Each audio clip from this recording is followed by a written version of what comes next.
Supreme court में electoral bond मामले में एसबीआई की ओर से दायर याचिका पर 11 मार्च को सुनवाई होगी।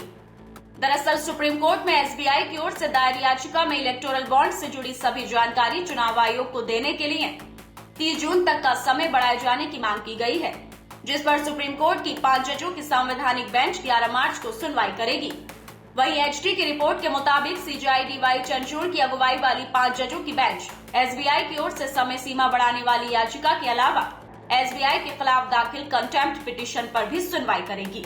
दरअसल सुप्रीम कोर्ट ने पिछले महीने 15 फरवरी को अपने ऐतिहासिक फैसले में इलेक्टोरल बॉन्ड स्कीम को खारिज कर दिया था।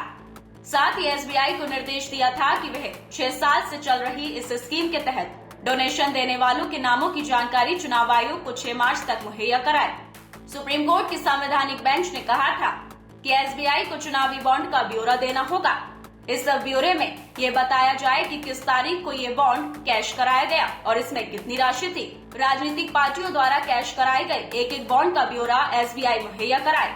शीर्ष अदालत ने कहा था कि एसबीआई द्वारा जानकारी मुहैया कराए जाने के बाद 13 मार्च तक चुनाव आयोग को इस बारे में जानकारी अपनी वेबसाइट पर सार्वजनिक करनी होगी, लेकिन एसबीआई की ओर से चुनाव आयोग को कोई भी जानकारी नहीं दी गई, बल्कि एसबीआई ने सुप्रीम कोर्ट के आदेश को नहीं मानकर समय सीमा बढ़ाए जाने की मांग की है। एसबीआई ने सुप्रीम कोर्ट से गुहार लगाई है कि चुनावी बॉन्ड के संबंध में जानकारी देने की समय सीमा को 30 जून तक बढ़ाया जाए।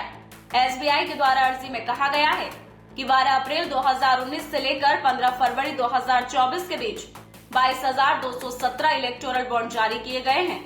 यह बॉन्ड अलग अलग राजनीतिक पार्टियों को डोनेशन के लिए जारी हुए हैं। यह बॉन्ड मुंबई स्थित शाखा में डिपॉजिट किया गया था। 2 अलग अलग जानकारी का स्लॉट है, उसे रिकॉर्ड करना है और उसे तैयार करना है। इस तरह 44,434 सेट की जानकारी चाहिए। सुप्रीम कोर्ट द्वारा इसके लिए जो टाइमलाइन दी गई थी वह पर्याप्त नहीं है। ऐसे में उन्हें 30 जून तक का वक्त दिया जाए।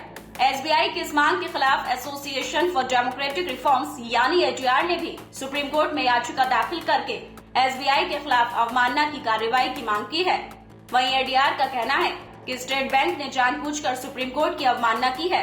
वहीं दूसरी ओर एसबीआई की समय बढ़ाने वाली याचिका का विपक्षी पार्टियों ने भी कड़ा विरोध किया है। विपक्षी पार्टियों का कहना है कि सरकार नहीं चाहती है कि लोकसभा चुनाव से पहले चुनावी बॉन्ड की सच्चाई सामने आए, इसलिए एसबीआई इस मामले को 30 जून तक टाल रहा है।